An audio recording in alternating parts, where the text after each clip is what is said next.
guys, balik lagi sama Alia dan di video kali ini kita bakal bahas tipe kepribadian yang lagi populer banget nih, yaitu introvert dan extrovert.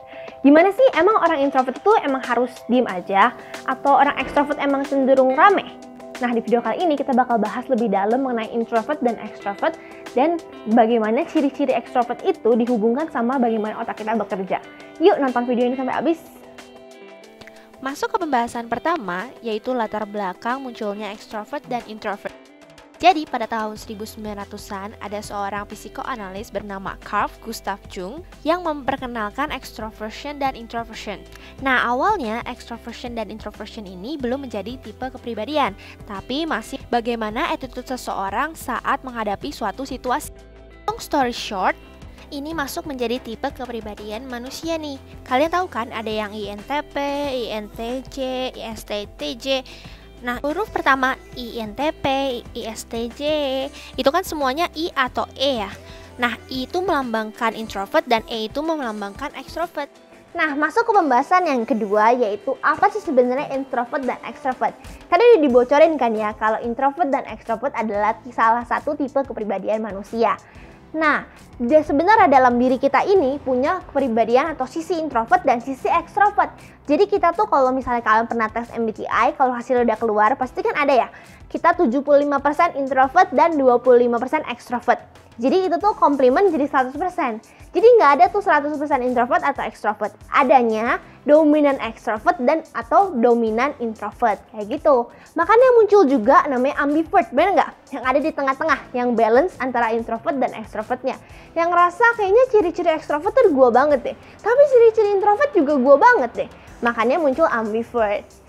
Nah, ini yang lebih banyak salah kaprahnya. Kalau misalnya introvert dan extrovert itu selalu dihubungkan sama bagaimana pola komunikasi, pola sosialisasi, atau pola orang mengambil keputusan.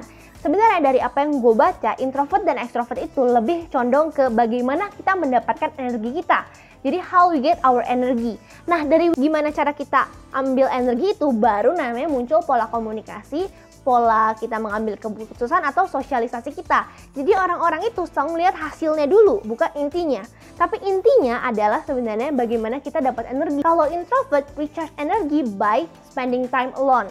Jadi kalau misalnya introvert itu biasanya dapat energi dia dengan cara kayak punya waktu sendiri. Sedangkan kalau misalnya lagi ramai sama teman-teman yang banyak banget, yang misalnya terlalu banyak kita nggak kenal gitu, pesta yang bener-bener banyak orang-orang yang sebenarnya siapa gitu.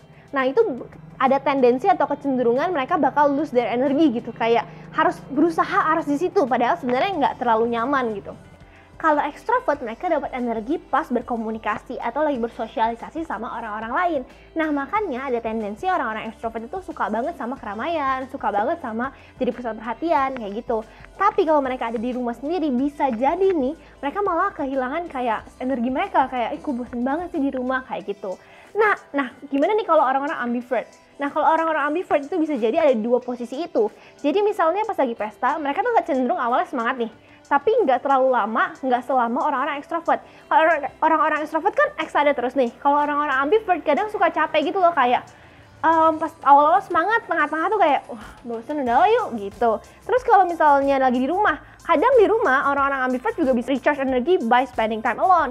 Tapi lama-lama kalau udah terlalu sendiri-sendiri terus, lama-lama bosen juga, kok bosen ya kayak gitu. Makanya kayak ada di tengah-tengah sih sebenarnya orang-orang ambivert itu. Nah, ada yang menarik banget nih, yaitu penelitiannya dari Hans Engski. Tulisannya ini gimana ya bacanya? Pokoknya gitu lah ya. Tapi penelitiannya tuh menarik banget. Katanya orang introvert dan extrovert itu punya tingkat arousal atau gairah atau semangat yang beda. Dan cenderung orang-orang yang extrovert punya tingkat gairah atau arousal yang lebih rendah daripada orang introvert. Jadi kenapa alasannya mereka lebih suka orang keramaian, lebih suka jadi center perhatian, karena emang supaya meningkatkan si tingkat arousalnya atau tingkat semangatnya mereka atau energinya mereka. Nih, kalau kalian lihat grafiknya ini, nah kalau bisa dilihat kan, kalau misalnya yang introvert tuh warnanya ungu dan yang extrovert tuh warnanya biru. Yang introvert itu kayak udah punya jalurnya sendiri, jadi tingkat arousalnya mereka tuh udah tinggi. Makanya mereka cukup misalnya conversation sama satu orang, atau misalnya cuma ngobrol sama teman-teman di lingkup terdekat mereka, itu mereka udah merasa udah cukup gitu. Jadi kayak udah merasa oke, ini udah cukup memuaskan gitu. Karena memang tingkat energi mereka tuh udah tinggi dari awal. Sedangkan kalau misalnya sama-sama orang ekstrovert ini, tingkat energinya kan kurang tinggi nih di awal. Jadi mereka suka sama orang-orang yang makin banyak, sama dapat perhatian lebih sama dari orang-orang, itu malah bisa meningkatkan energi mereka supaya bisa ada di optimal level of response and learning. Makanya sejalan nih kenapa orang-orang ekstrovert tuh suka misalnya jadi pusat perhatian, kenapa orang-orang ekstrovert tuh suka banget misalnya ikut party gitu. Sedangkan orang-orang introvert tuh lebih cenderung kayak ikut party itu kayak nggak terlalu nyaman kalau sama orang-orang yang terlalu luas gitu. Kalau sama orang-orang deket malah bener-bener kayak deket banget gitu. Mungkin beda karena memang beda juga di tingkat arousalnya. Nah ini ada yang nggak kalah menarik, yaitu ada penelitian yang menjelaskan bagaimana proses otak orang extrovert dan introvert tuh beda loh ternyata. Jadi ada perbedaan di proses reward dan juga dopamine system. Nah jadi di penelitian itu ada gambling atau taruhan nih. Saat orang introvert atau orang ekstrovert ini taruhan, ternyata kelihatan kalau orang ekstrovert itu punya aktivitas otak yang lebih strong saat mereka menang taruhan. Jadi ada perbedaan di amigdala sama nucleus accumbens-nya, di mana ini lebih aktif daripada orang-orang yang introvert. Jadi kalau kita lihat nucleus accumbens ini itu kan berpengaruh sama dopamin ya, atau bagiannya dari dopamin yang mengatur bagaimana kita belajar atau memotivasi kita untuk reward. Makanya orang-orang ekstrovert itu lebih risk taker. Dia cenderung untuk terus-terusan mencari adventure, kayak suka adventure atau suka hal-hal yang kayak keluar dari zona nyaman lah, ceritanya kayak gitu.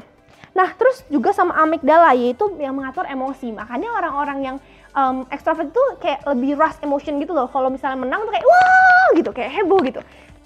Satu lagi yang nggak kalah menarik, kalau misalnya otak orang introvert dan extrovert juga beda loh pas saat mereka menerima stimulus. Nah ini gambarnya. Jadi menurut penelitian, kalau misalnya extrovert kan PET-nya lebih pendek ya, dan itu tuh melalui sensory processing untuk taste, touch, visual, dan auditory. Sedangkan buat orang-orang yang introvert yang lebih panjang nih PET-nya, dia tuh melalui brain yang mengatur tentang remembering atau mengingat, planning atau merencanakan, dan solving problem.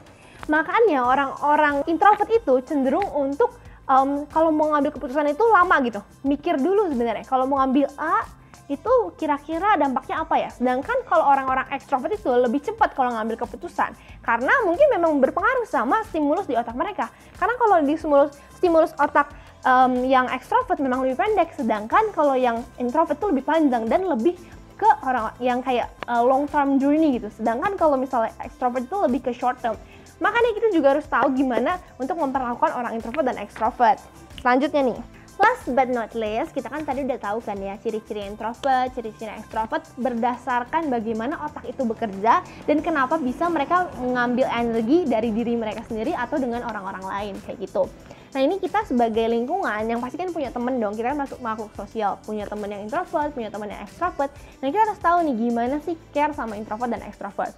Ini ada fotonya, ting ting, ada dua, introvert dan extrovert. Dan kalian bisa baca sih. Sebenarnya yang harus benar-benar di highlight tuh kayak misalnya respect their need for privacy. Ini kalau buat orang-orang introvert ya karena mereka punya waktu sendiri, itu bisa meningkatkan energi mereka dan mereka tuh butuh observe. Makanya dia bilang gini, let's them observe first in the new situation. Karena mereka kan punya jalur otak yang lebih panjang, stimulus mereka lebih panjang, mereka lebih kayak planning, lebih ke yang remembering, jadi ya mereka butuh waktu. Sedangkan orang-orang yang extrovert itu kan lebih ke yang touch, sensing, jadi kayak wah cepat untuk beradaptasi kayak gitu. Nah kalau untuk orang-orang yang extrovert juga allow them to explore and talk thinking out. Jadi kalau emang mereka suka out of the box, ya kan tadi kita udah belajar kan ya, kalau mereka tuh ada amigdala dan nucleus accumbens yang memang lebih aktif daripada orang-orang introvert. Makanya emang lebih excited untuk hal-hal baru. Oh iya, kalau orang ekstrovert itu kasih pujian gitu juga bagus banget sih buat orang-orang ekstrovert, karena ternyata pujian-pujian kita yang kayak menurut kita kayak biasa aja, ternyata sama orang-orang ekstrovert tuh berpengaruh besar gitu. Dan sama orang-orang introvert juga jangan kayak kalau diem aja sih, karena memang mereka lagi kayak lebih menyesuaikan diri, lagi mengamati situasi. Jadi kayak hargai aja, nggak ada yang lebih bagus. Mungkin di dunia ini sering banget kayak orang-orang tuh ekstrovert dinilai lebih daripada introvert menurut gue ya.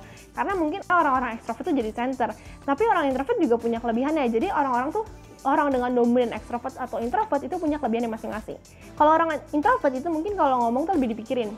Kayak mereka tuh lebih mikir dulu baru ngomong. Kalau orang ekstrovert kadang-kadang itu suka nggak usah mikir, langsung ngomong. Jadi dapat ide dari ngomong. Makanya kayak semua orang punya kelebihannya masing-masing, punya kekurangannya masing-masing. Dan nggak bisa di-judgment kalau misalnya introvert tuh kayak gini, extrovert tuh kayak gitu. Jadi kayak berusaha aja untuk memahami gitu. Karena kalau kamu dipahamin, pahamin dulu orang lain. Bye bye, see you in another video.